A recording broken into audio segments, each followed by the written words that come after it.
India's best learning app. Hello and welcome सभी लोगों को। बच्चों, सीबीएसई जंक्शन के इस ऑनलाइन प्लेटफॉर्म पर मैं मनीष श्रवण आप सबों का स्वागत करता हूं। बच्चों, हम लोग क्लास 10th के साइंस को पढ़ रहे थे और साइंस में हमारा जो आज का लेक्चर होगा वो होगा केमिस्ट्री का third chapter, that is metals and non metals. बच्चों, one of the most important topic for your board exams. And जब आप लोग 11th-12th के बाद कॉम्पिटिटिव एग्जाम्स के लिए प्रिपरेशन करोगे तो वहाँ भी इस चैप्टर्स के कॉन्सेप्ट्स जो होते हैं वो काम आते हैं। तो आपको बहुत ही ध्यान से देखना है, एक एक चीज़ों को समझना है और बहुत मन लगा के पढ़ना है। तो वीडियो को पॉज करिए, कॉपी किताब निकालकर सामने बैठिए और हेडिंग लगाइए metals and non metals. Heading लगाओ मेटल्स एंड नॉन मेटल्स। बच्चों, आपको याद होगा क्लास 9th में जब हम लोग एलिमेंट्स को पढ़ रहे थे तो मैंने आपको कहा था कि हमारे पास जितने भी तरह के एलिमेंट्स होते हैं, today we have more than 115 elements. हमारे पास आज 115 से ज़्यादा नोन एलिमेंट्स आज के डेट में हमारे पास हैं।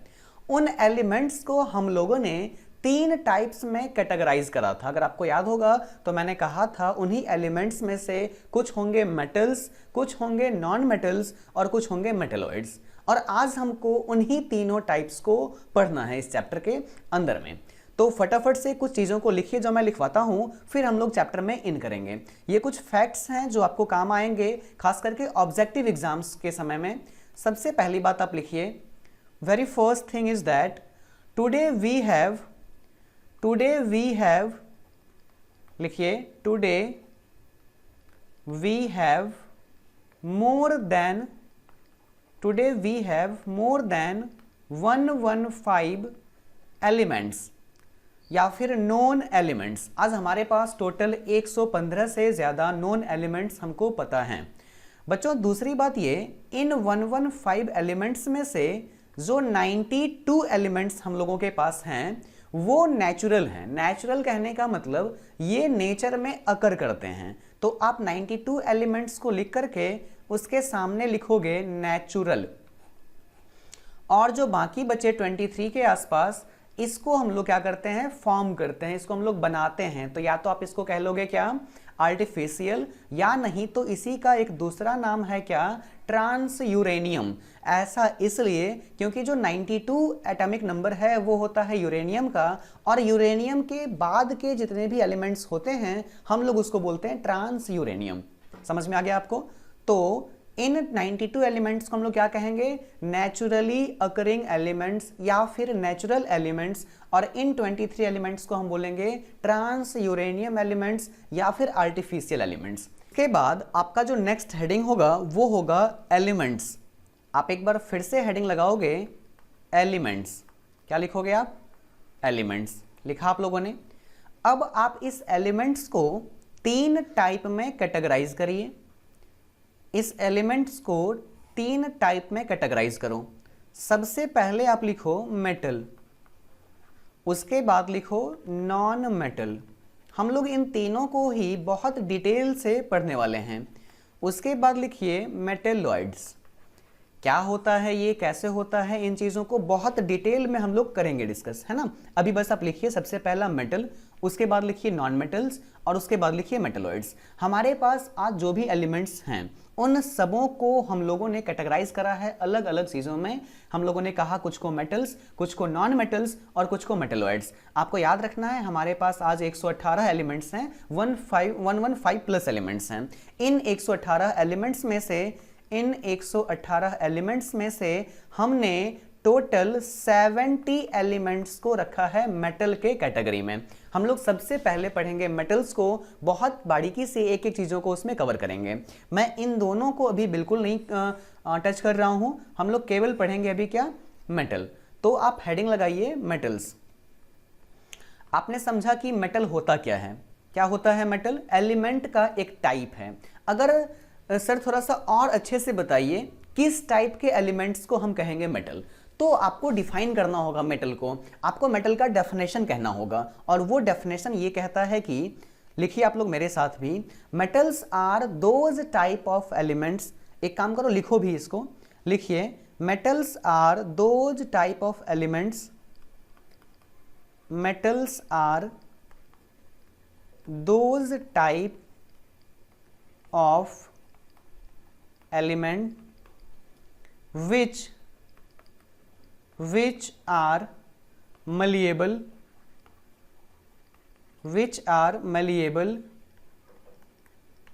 ductile and good conductor, एक लाइन और लिख लो, ऑफ हीट एंड इलेक्ट्रिसिटी। तो बच्चों मेटल हम लोग किसको कहेंगे? हमारे पास बहुत सारे एलिमेंट्स हैं, उन बहुत सारे एलिमेंट्स में से हम लोग उसको मेटल कहेंगे जो सबसे पहली बात मेलिएबल होगा, दूसरी बात डक्टाइल होगा और तीसरी बात इलेक्ट्रिसिटी का और हीट का गुड कंडक्टर होगा। अगर इन सारे क्राइटेरिया को फुलफिल कर रहा होगा then we have to say that those all elements are known as metals. यानी आप डेफिनेशन याद कर लीजिए, metals are those type of elements which are malleable, which are ductile and which are good conductor of heat and electricity. अगर आपसे पूछा जाए कि एग्जाम्पल बताइए तो आप लिखोगे फॉर एग्जाम्पल, सबसे पहला एग्जाम्पल लिखिए आप आयरन जिसका सिंबल होता है Fe। उसके बाद दूसरा एग्जाम्पल लिखिए आप सिल्वर जिसका सिंबल होता है Ag। देन तीसरा एग्जाम्पल लिखिए आप copper Cu, hydrargyrum Hg, sodium Na। These all are examples of metals. तो आई होप आपको ये सारी बातें समझ में आई होंगी। तो फटाफट से इन सभी चीज़ों को नोट करिए और हम लोग बढ़ते हैं फिर आगे। तो बच्चों अगर आपसे कोई पूछता है मेटल्स होता क्या है, तो you have to just say that those elements which are malleable, ductile and good conductor of electricity. बच्चों उसके बाद आप लोग कुछ और फैक्ट्स को जानिए जो हमको आगे ऑब्जेक्टिव टाइप ऑफ क्वेश्चंस को सॉल्व करने में हेल्प करेगा। तो सबसे पहले आप एक बात लिखिए कि हमारे पास जितने भी मेटल्स हैं, लगभग 70 मेटल्स वी हैव। इन 70 मेटल्स में टोटल 69 मेटल्स जो हैं वो सॉलिड के फॉर्म में प्रेजेंट हैं। यानी इसका कहने का मतलब जितने भी मेटल्स हम लोगों के पास हैं, अगर आपसे पूछा जाएगा कि टोटल कितने मेटल्स हम लोगों के पास हैं, तो you have to say that 70। अगर क्वेश्चन में रहेगा कितने मेटल्स होते हैं तो आपको कहना है 70। दूसरी बात, उन 70 मेटल्स में से 69 मेटल्स मतलब लगभग सारे मेटल्स किस फॉर्मेट में पाए जाते हैं? तो सॉलिड के फॉर्म में पाए जाते हैं। आपको केवल आंसर करना है क्या? सॉलिड। लेकिन इसमें से केवल एक मेटल ऐसा है जो कि लिक्विड के फॉर्म में पाया जाता है। किस फॉर्म में पाया जाता है? लिक्विड के फॉर्म में पाया जाता है। एंड यू हैव टू से the name of that metal. आपको बताना है कि उस मेटल का नाम क्या है। हाँ, आई होप सबको पता होगा। बताइए फटाफट से। कुछ लोग बोलते हैं ब्रोमीन, जबकि वो गलत आंसर होता है ना। ब्रोमीन क्या है? ब्रोमीन एक नॉन मेटल है। आपको मेटल बताना है ना। हाँ चलिए ठीक है, तो ये आपका होमवर्क हुआ। आप पता करके रखोगे कि ऐसा कौन सा मेटल है जो मेटल होते हुए भी इकलौता ऐसा मेटल है। और अच्छी बात यह है कि ये आपके आसपास में ही रहता है, आप लोग इसको यूज़ करते हो, खास करके जब आप बीमार पड़ते हो उस समय। ठीक है ना। चलिए, ये बातें आप लोगों ने लिखी। दूसरी बात, एक दूसरा फैक्ट है जो आपको जानना होगा, वो ये आप लोगों ने नाम सुना होगा पीरियोडिक टेबल का। अगर नहीं सुना तो क्लास 10th का जो चौथा चैप्टर है आपका साइंस के अंदर में, केमिस्ट्री के अंदर में, वो वही है पीरियोडिक टेबल्स, जिसमें हम लोग एलिमेंट्स को रो और कॉलम्स के फॉर्मेट में एक पीरियड के अंदर में बना करके एक टेबल के फॉर्मेट में उसको क्रिएट करके रखते हैं ताकि हमको पढ़ने में आसानी होता है। उस पीरियोडिक टेबल का जो स्ट्रक्चर होता है बच्चों, वो कुछ इस तरीके का होता है। मैं आपको उसका इमेज भी यहाँ पर ला करके दिखा दूंगा, लेकिन चूंकि हमको इस चैप्टर में उसको नहीं पढ़ना है। हाँ, ये आपका पीटी है, पीरियोडिक टेबल है। तो एक दूसरी बात ये, इस पीरियोडिक टेबल में जो लेफ्ट साइड का एरिया होता है, खास करके ये वाला पोर्शन, ये होता है मेटल्स के लिए। किसके लिए होता है ये? मेटल्स के लिए। तो मेटल्स के बारे में जो दूसरी बात आपको याद रखनी है वो ये कि ये these elements, these metals are situated in the left side of periodic table. दूसरी बात। तीसरी बात बच्चों, ये आप याद रखिए, तीसरी बात आप ये याद रखो कि जब हम लोग बात करते हैं presence of metal in earth crust, in earth crust, यानी धरती के, ये आपका पूरा अर्थ है, तो अर्थ के क्रस्ट में, अर्थ का जो सबसे ऊपरी हिस्सा होता है अर्थ क्रस्ट, उस अर्थ क्रस्ट में कितने तरह के मेटल्स प्रेजेंट है, क्या उनका रेशियो है प्रेजेंस का, और क्या उनका ऑर्डर है। ये सीबीएसई का फेवरेट क्वेश्चन रह चुका है, बहुत बार इससे क्वेश्चंस आते हैं। तो आपको एक ऑर्डर याद रखना है जो मैं भी लिखवा रहा हूं। आपको ये याद रखना है कि आपके धरती के अर्थ क्रस्ट में जो सबसे ज्यादा पाया जाने वाला मेटल है वो क्या है, एल्युमिनियम। यानी सबसे ज्यादा जो होता है वो क्या होता है, एल्युमिनियम होता है। आपसे ये नहीं पूछेगा कि कितना परसेंट होता है, लेकिन आप याद रखो सबसे ज्यादा क्या होता है, एल्युमिनियम होता है। अगर पूछे भी तो आप बताना ये 7% तक प्रेजेंट रहता है। समझ में आ रही है बात। यानी टोटल मेटल्स जितने भी प्रेजेंट है उसमें से सबसे ज्यादा मेटल अर्थ क्रस्ट में कौन सा है, एल्युमिनियम है, और वो कितना परसेंट है, 7% है। दूसरी बात, इससे थोड़ा ही कम प्रेजेंट है कौन, आयरन, और वो कितना परसेंट है, तो 4% है। इससे थोड़ा कम प्रेजेंट है कैल्शियम, फिर इससे कम प्रेजेंट है सोडियम, और इससे कम प्रेजेंट है पोटेशियम। बेसिकली केवल इन तीनों का ऑर्डर आपसे पूछा जाएगा एग्जाम में। ये कभी फेरस पहले रहेगा, एल्युमिनियम बाद में रहेगा, बस। लेकिन आपको ये ऑर्डर याद रखना है, सबसे ज्यादा एल्युमिनियम, उसके बाद आयरन, और उसके बाद कैल्शियम। फिर उसका जो रेशियो पूछेगा, यानी अगर परसेंटेज पूछेगा तो सबसे ज्यादा एल्युमिनियम 7% और आयरन 4%। बस ये बात आपको याद रखनी है, इस चीजों को यहां पर मैं लेकर के। चलिए उसके बाद थोड़ा सा हम लोग और जो है सो पेज को नीचे कर लेते हैं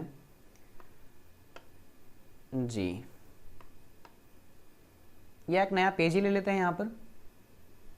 चलिए अब उसके बाद जो आपको ध्यान देना है वो ये कि ध्यान से समझिए, हम लोगों ने पढ़ा था एक टर्म वैलेंसी, आपको याद होगा हम लोगों ने पढ़ा था एक टर्म वैलेंसी। क्या होता है सर ये होता है combining capacity of any element. कोई भी एलिमेंट वो फ्रीली एग्जिस्ट नहीं करेगा, तो जब वो फ्रीली एग्जिस्ट नहीं करेगा तो वो बॉन्ड बनाएगा, और जब वो बॉन्ड बनाएगा तो किसी के साथ बंधेगा, किसी के साथ जुड़ेगा, तो दैट टाइम वो बॉन्डिंग यूज करता है। तो कोई भी एलिमेंट्स जो बॉन्डिंग में पार्टिसिपेशन लेता है, यानी उतने बॉन्ड्स को बनाता है, वो उसका वैलेंसी कहलाता है। सिंपल वर्ड्स में अगर मैं आपको बताऊं तो the combining capacity of any elements is known as its valency. किसी भी एलिमेंट का जो कंबाइनिंग कैपेसिटी है, इट मींस अगर एक एलिमेंट हम बात करते हैं कार्बन का, तो वो अपने जैसे जैसे या फिर अनेक दूसरे तरह के एलिमेंट्स में 4 तरह के एलिमेंट्स से एक साथ जुड़ सकता है, तो वो उसका कंबाइनिंग कैपेसिटी हो गया। इसका मतलब वैलेंसी उसका 4 होगा। अगर हम बात करें हाइड्रोजन का, तो वो एक बार में किसी एक ही और दूसरे एलिमेंट जुड़ सकता है, मतलब इसका वैलेंसी हो गया 1।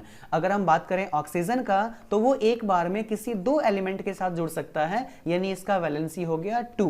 अगर हम बात करें नाइट्रोजन का, तो वो एक बार में किसी 3 एलिमेंट के साथ जुड़ सकता है, इसका वैलेंसी हो गया 3। अगर हम बात करें कार्बन का, तो ये एक बार में 4 के साथ जुड़ सकता है, इसका वैलेंसी हो जाएगा 4।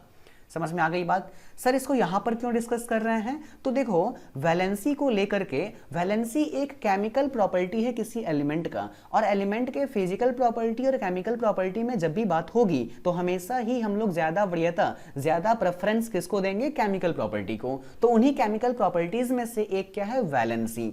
आपको याद रखना है कि मेटल्स का जो वैलेंसी होता है वो आइदर 1 होगा, या नहीं तो 2 होगा, और या नहीं तो 3 होगा। मतलब metals have the valency of 1 and 2 और 3, या तो 1 और 2 और 3, केवल यही वैलेंसीज पॉसिबल हैं एक मेटल्स के अंदर में।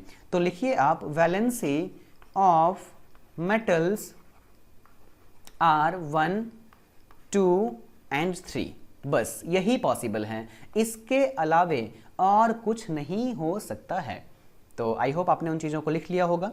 चलिए अगली बात जो लिखते हैं हम लोग मेटल के लिए वो ये लिखिए, मेटल्स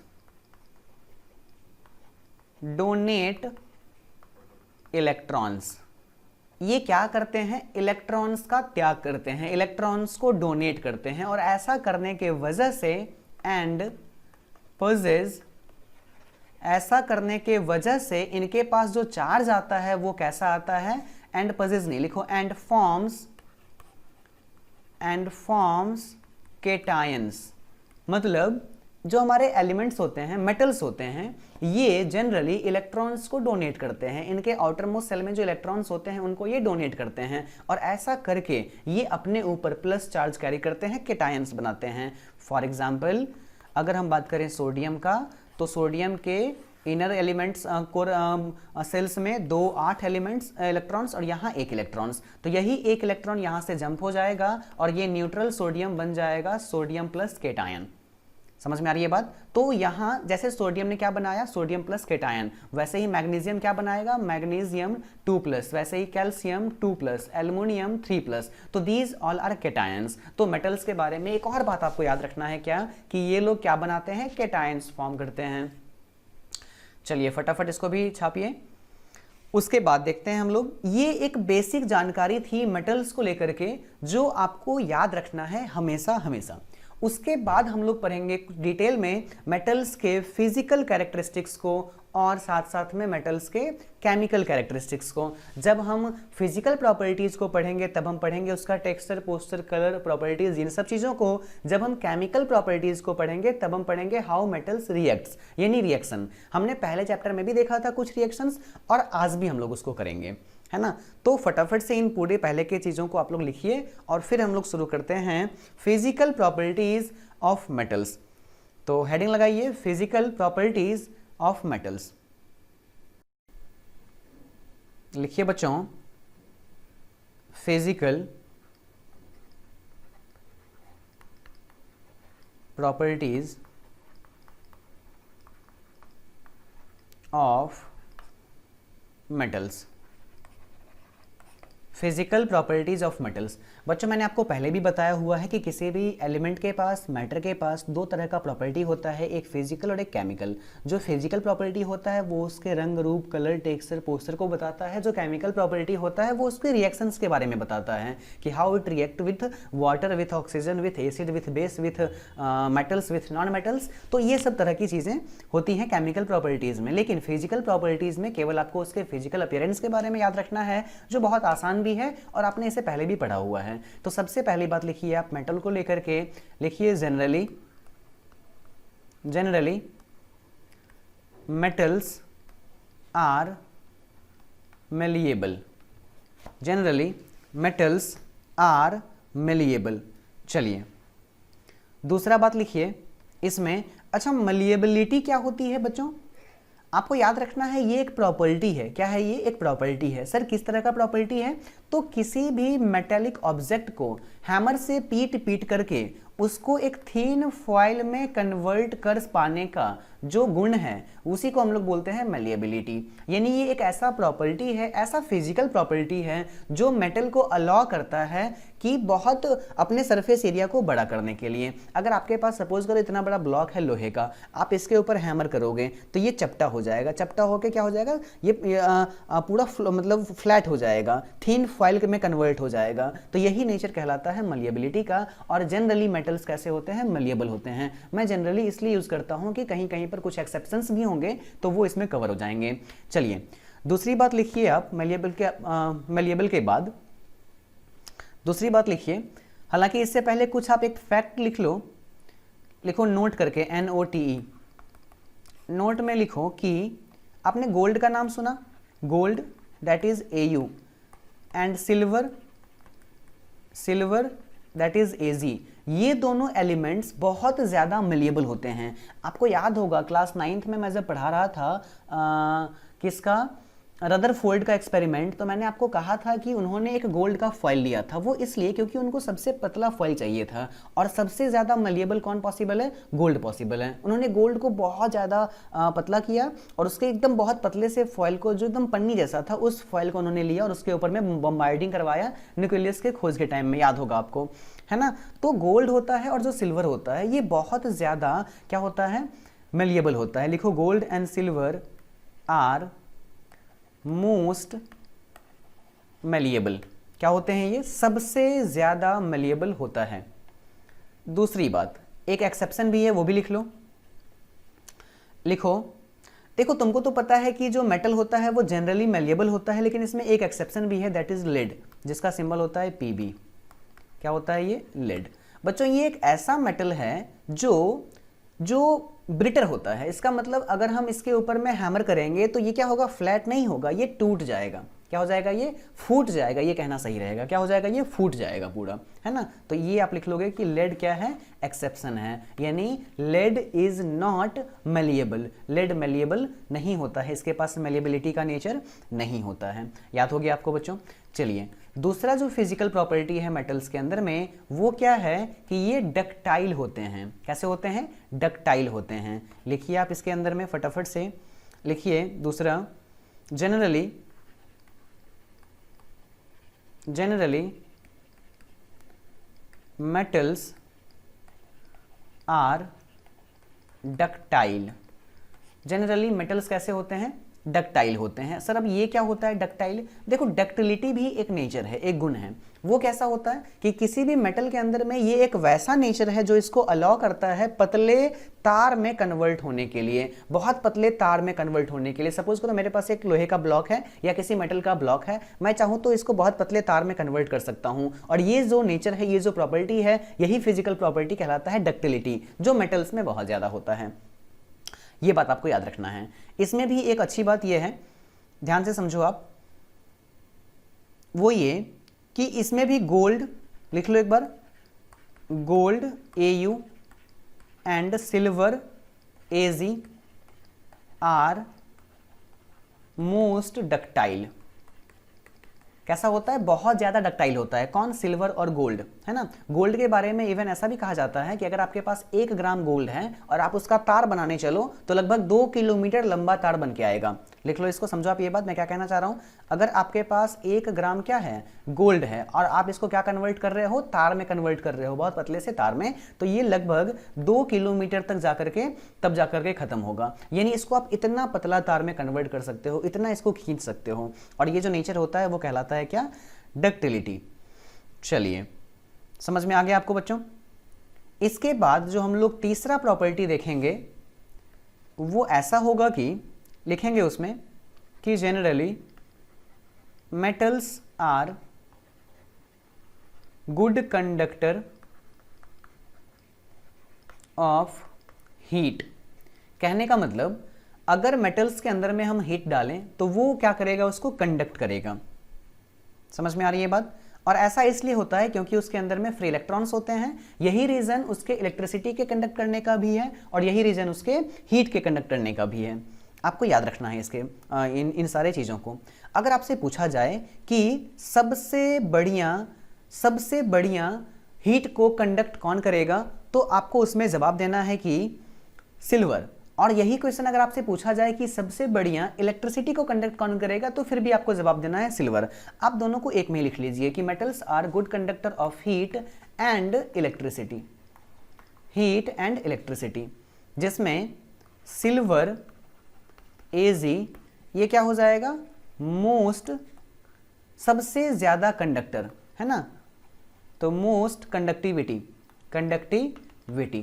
कहने का मतलब कंडक्टर का जो नेचर है उसको हम लोग मेजर करते हैं कंडक्टिविटी से, तो सबसे ज्यादा कंडक्टिविटी किसका होता है, सिल्वर का होता है। आपको ये बात याद रखना है, यानी इसका रेसिस्टेंस सबसे कम होगा। मैंने बताया था जब हम फिजिक्स पढ़ रहे थे इलेक्ट्रिसिटी, तो मैंने कहा था कि रेसिस्टेंस जितना कम होगा उतना अच्छा इलेक्ट्रॉन फ्लो करेगा, उतना बढ़िया से चार्ज फ्लो करेगा और उसका कंडक्टिविटी उतना ज्यादा होगा। अब कोई बच्चा कहेगा कि सर हम लोग फिर अपने घर के अंदर में सिल्वर का ही वायरिंग क्यों नहीं करते हैं, तो वो बहुत कॉस्टली होता है ना। नॉर्मली कॉपर के अलावा कॉपर से ज्यादा अच्छा कौन होगा, सिल्वर, लेकिन वो कॉस्टली होगा। दूसरी बात, जब चोर चोरी करने आएगा तो वो तुम्हारे घर में दूसरा सामान छोड़ करके केवल पूरा का पूरा तार खोल के ले जाएगा। समझ में आ रही है बात। हाँ, तो कॉस्टली होने के चलते हम उसको यूज नहीं करते हैं, वो फिजिबल नहीं है, इकोनॉमिकली फिजिबल नहीं है। चलिए उसके बाद जो नेक्स्ट प्रॉपर्टी है वो लिखिए, एक नया पेज लेते हैं।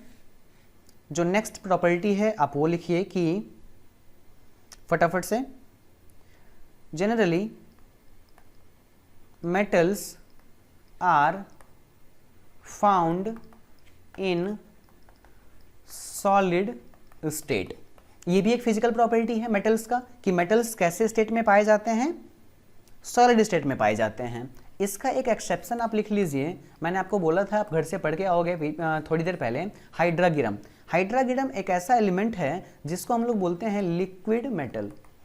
क्या बोलते हैं इसको, लिक्विड मेटल। आपको याद रखना है कि कौन से एलिमेंट्स का एक दूसरा नाम लिक्विड मेटल भी है, तो उसमें कौन सा आंसर होगा? उसमें आंसर होगा क्या? हाँ, उसमें आंसर होगा आपका हाइड्रागिरम। बिल्कुल, चलिए ठीक है। उसके बाद लिखिए 5th नंबर में कि generally metals are rigid. Rigid कहने का मतलब वो क्या होते हैं? बहुत ज़्यादा टफ होते हैं। रिजिड या फिर टफ या फिर हार्ड है ना। इसके भी कुछ क्या है? एक्सेप्शंस हैं। जैसे कि एक्सेप्शन लिख लो, ये एग्जाम्पल नहीं, एक्सेप्शन है। एक्सेप्शन लिख लो। देखो, मेटल का नेचर है हार्ड होना, रिजिड होना। उसके जो आपस में जो मैटर होते हैं उसका इंट्रामोलिकुलर फोर्स बहुत ज़्यादा होता है, लेकिन फिर भी एक्सेप्शंस है कुछ, जैसे कि सोडियम और पोटेशियम। ये दो ऐसे मेटल्स हैं जो मेटल होते हुए भी बहुत ज़्यादा सॉफ्ट होते हैं। क्या होते हैं ये? आप लिख लीजिए इनके सामने, दीज आर सॉफ्ट मेटल्स। और इतने सॉफ्ट होते हैं कि you can cut them through knife. आप इनको बहुत ही आसानी से नाइफ के थ्रू भी कट कर सकते हैं। चलिए, उसके बाद नेक्स्ट प्रॉपर्टी लिखिए कि generally metals are shiny. Metals कैसे होते हैं? शाइनी होते हैं या फिर लस्ट्रस होते हैं। ये बहुत चमकीले होते हैं। मेटल के सरफेस पे जब लाइट पड़ती है ना, तो ये लाइट को रिफ्लेक्ट कर देते हैं और इससे उसका सरफेस जो है वो बहुत ज़्यादा शाइनी दिखाई देता है। तो ये बात आपको याद रखना है। अगली बात जो याद रखना है वो ये कि मेटल्स आर सोनोरस। कैसा होता है ये? मेटल्स सोनोरस भी होता है। मतलब जब आप इसको पीटोगे, इस पर हैमरिंग करोगे, तो यहाँ से एक टन टन की आवाज़ आएगी, है ना। जबकि नॉन मेटल्स को पीटोगे तो थप थप की आवाज़ आती है। तो ये एक प्रॉपर्टी हो गया किसका? मेटल्स का। एक और प्रॉपर्टी लिख लीजिए कि generally metals have high melting point and boiling point. बच्चों, मेटल्स के जो मेल्टिंग पॉइंट होते हैं, जो बॉइलिंग पॉइंट होते हैं, वो बहुत ज़्यादा होते हैं। कारण क्या है कि मेटल्स रिजिड होता है, टफ होता है, हार्ड होता है, उसके अंदर के एटम्स कस के पकड़े हुए रहते हैं। तो जब हम उसको गर्म करते हैं ना, तो वो जल्दी अलग नहीं होते, और जब अलग ही नहीं होंगे तो इवेपोरेट नहीं होंगे, मतलब बॉइलिंग पॉइंट ज़्यादा होगा। पिघलेंगे नहीं, मतलब मेल्टिंग पॉइंट ज़्यादा होगा, है ना। तो इंट्रामोलिकुलर, अगर कोई पूछे क्यों ऐसा होता है, तो कहोगे because there are the high intramolecular force between the particles of the metals. ये बात आपको याद रखना है, ठीक है बच्चों। लेकिन इसका भी एक एक्सेप्शन होता है। कौन कौन? सोडियम और पोटेशियम। सोडियम और पोटेशियम मेटल होते हुए भी इनके बॉइलिंग पॉइंट क्या होते हैं? बहुत ज़्यादा कम होते हैं। उसके बाद कुछ एलिमेंट्स के बॉइलिंग पॉइंट्स को मैं लिखवा दे रहा हूं, आप लिखिए उसको। चलिए, सबसे पहले लिखिए आप फेरस। इसका जो बॉइलिंग पॉइंट होता है वो होता है 1535 डिग्री सेल्सियस, बहुत ज़्यादा है। उसके बाद कॉपर, इसका बॉइलिंग पॉइंट होता है 1038 डिग्री सेल्सियस। उसके बाद लिखो सोडियम, इसका बॉइलिंग पॉइंट देखो, ये लोग कितना है? 1000 प्लस है, एक 1000 एक 1500। जबकि सोडियम और पोटेशियम की अगर हम बात करें तो ये घट करके आ गया 98 डिग्री सेल्सियस पे, और पोटेशियम भाई साहब तो और कम हो गए 64 डिग्री सेल्सियस पे। समझ में आ रही है बात? मतलब जहां मेटल्स को बहुत हार्ड होना था, रिजिड होना था, टफ होना था, वहां सोडियम और पोटेशियम इनके एक्सेप्शंस हैं, यानी ये इस लॉ को फुलफिल नहीं करते हैं। समझ में आ रही है बात? ना ही ये रिजिड होते हैं, ना ही ये हार्ड होते हैं, बल्कि सॉफ्ट होते हैं। दूसरी बात, इनमें जो इनका बॉइलिंग पॉइंट है वो भी बहुत ज़्यादा नहीं होता है। चलिए, इन्हीं पर बेस्ड एक दो और इनके प्रॉपर्टीज़ को हम लोग लिखते हैं। लिखिए उसके बाद 6 या 7 नंबर का ये होगा, ध्यान देना। लिखो उसके बाद generally metals have high density.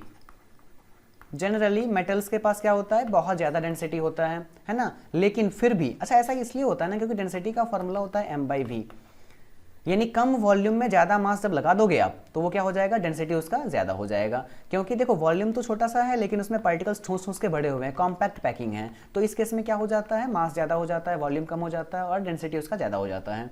चलिए, लेकिन इसमें भी एक्सेप्शंस क्या है? वही सोडियम और वही पोटेशियम। ये लोग क्या होते हैं? सॉफ्ट होते हैं। ये लोग डेंसिटी भी इनका बहुत कम होता है। आप थोड़ा सा कंपेयर कर लो इनको, बॉइलिंग पॉइंट भी इनका कम होता है। अगर हम फेरस की बात करें तो 7.8 ग्राम पर सेंटीमीटर क्यूब। इसका मतलब अगर 1 1 सेंटीमीटर लंबा, चौड़ा और ऊंचा क्यूब हम बनाएंगे किसका, फेरस का, तो उसमें 7.8 ग्राम फेरस यूज होगा। लेकिन वहीं पर अगर हम सोडियम का बनाएंगे तो वहां केवल 1 ग्राम से भी कम 0.97 ग्राम जो है सो सोडियम यूज होगा, और पोटेशियम के केस में ये 0.86 ग्राम पोटेशियम यूज होगा। आप समझ रहे हैं डेंसिटी कितना कम है इसका। तो बच्चों ये था हमारा मेटल्स का फिजिकल प्रॉपर्टीज। ये आप इतना याद रखिए, 6, 7, 8 जो भी मैंने लिखवाया है इतना अगर आप याद रखोगे तो इससे ज़्यादा नहीं पढ़ना है फिजिकल प्रॉपर्टी को लेकर। अब हम लोग जो कल के क्लास में पढ़ेंगे वो पढ़ेंगे नॉन मेटल्स का फिजिकल प्रॉपर्टी। आप हेडिंग लगा लो physical properties of non metals. तुम लोग क्या करना, खुद से थोड़ा सा रिसर्च करो। हम लोगों ने जो पढ़ा ना फिजिकल प्रॉपर्टीज ऑफ मेटल्स, उसी को बस निगेटिव कर देना है, रिवर्स कर देना है। Non lustrous, non ductile, non malleable, non conductor, बस वो क्या बन जाएगा, नॉन मेटल का फिजिकल प्रॉपर्टी। ठीक है ना। तो आज के लिए इतना ही, बढ़िया से पढ़िए, मन लगा के पढ़िए। चलिए ठीक है, धन्यवाद। India's best learning app.